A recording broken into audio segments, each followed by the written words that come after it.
Well, let's take some time to bring it on as we look at the questions that you've submitted online. Pat, this first one is from Michael, who says, is it okay for a church group to attend happy hour every other Wednesday at a lounge or bar as to bring people to salvation while they also engage in drinking? The pastor is aware of this, it's out in the open, and they encourage people from the church to invite their unsaved friends to come to happy hour. Is this right? I'm very confused and wonder if I should look for another church. Michael, if you see the example of Jesus, he went where they were. They said he was a companion of drunkards. He was a wine bibber. He went where people were drinking wine, where they were having banquets. As a matter of fact, he changed water into wine at a wedding. I think, why not go out where people are? They're looking for love, and they're looking for understanding, and if you can bring the knowledge of Jesus to them, the fact that they're having a cocktail along with it is not going to diminish the gospel message. So I think it's good, but if you feel it's a sin, then don't do it. But other than that, I think it's intelligent evangelism.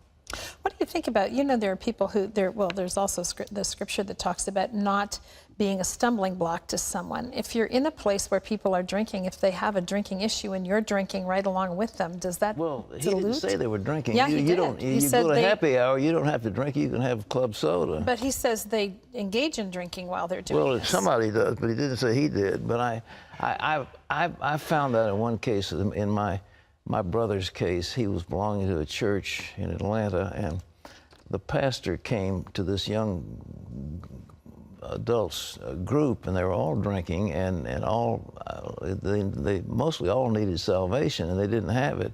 And the preacher came in. I remember him saying, he was such an eloquent, handsome guy, and he said, I'll have a scotch and soda.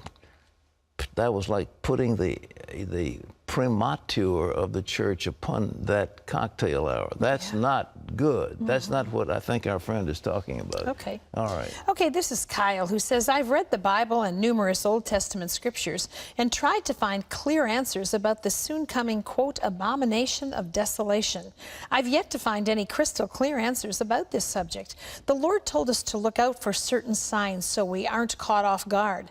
Can you explain what Jesus and the Old Testament prophets meant by this phrase and how it relates to the end times and Jesus' second coming? All right, well, the first thing you've got to understand is that he was talking in two instances. He was talking about the destruction of Jerusalem, and then he was talking about the end of the age.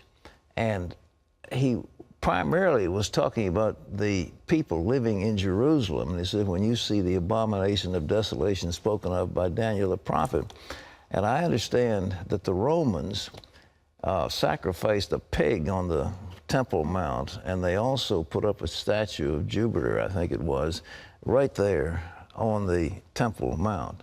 Now that's an abomination. Was that it? But he said, when you see that, then get out of town because your city's going to get sacked. And that's exactly what happened. So I think that's where you need to put that, is in the context of the destruction of Jerusalem. The destruction of Jerusalem. And but other than that, there's not much discussion of it. Daniel talked about it, and then Jesus referred to what Daniel had said, and that's it. He said, when you see what was described by Daniel the prophet, then flee. That's what he said. Get out of Jerusalem. That's what it says. Okay. Okay, this is Sidine, who says, if God is really good, then why doesn't he help the poor and homeless people, and why doesn't he reveal himself to the ones who don't believe in him? Well, I'll answer the second part of that first. He reveals himself every day. You look at the sunset, you look at the sun coming up in the morning, you see the seasons, you see the bounty of the earth, you see the beauty of God's nature, you see the magnificence of the stars at night, you see it all. The heavens declare the glory of God, and the earth shows forth his handiwork. Day after day after day, they're announcing the presence of God. And all you have to do is open your eyes and look at it. All right, that's number one. The second part of that question is, why are people poor? Well, people are poor because of oppression, bad government, and war. They're poor because of drinking. They're and immoral Lack of lifestyle. education, or lack of education. Well, lack of sometimes. education, certainly. But a lot of this is caused, if people understand God's principles and they begin to be diligent in performing God's principles, they will get out of poverty. What they used to say, that in order to be out of poverty, you need to go to school, get a high school degree, get married, stay married, and you pretty much are assured you're going to be out of these things. But why doesn't God just reach in and give? This is the mentality of people have got to give us stuff. Regardless of what lifestyle, we may be drinking, we may be having drugs, we may have broken up our family, we may have had children out of wedlock, we may have, caused wars to take place, whatever.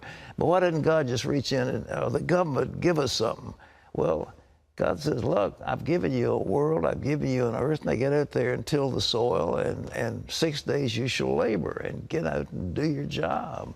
And if people will do this, there will be freedom of hunger. I've seen poverty in overseas. We do everything we can to help the poor, the needy.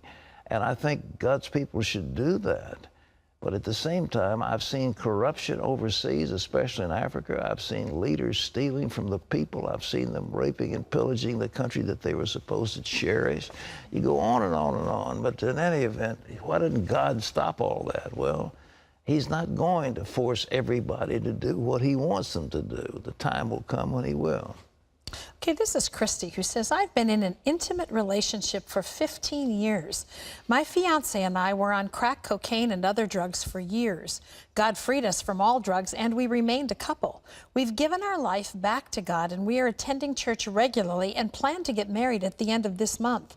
I've tried over and over to stop being intimate with him because it is a sin, but it's been very hard on him. Is it fair after all these years to make him wait? I love the Lord, and even though my dedication to Christ has been very recent, I still believe it's important for us to wait until we're married. Well, let me tell you, you've only got a month. I mean, anybody can be abstinent for a month. Yeah, you've had 15 years, and now take a month, take a break. I don't know. It's almost as like you have a common law marriage. I was going to say that is a common law marriage, isn't it? After It really 7 is. years, what is it? We can have discussion as to what you should do, that you don't have a preacher blessed, or you haven't had a license at a courthouse, but you really have been committed to one another for 15 years. And but at the same time, if you feel this is wrong, then wait, and then get married. You've only got 30 days, so take cold showers. Separately. Yeah, thank you. All right. Well, that's all the time we have for questions today.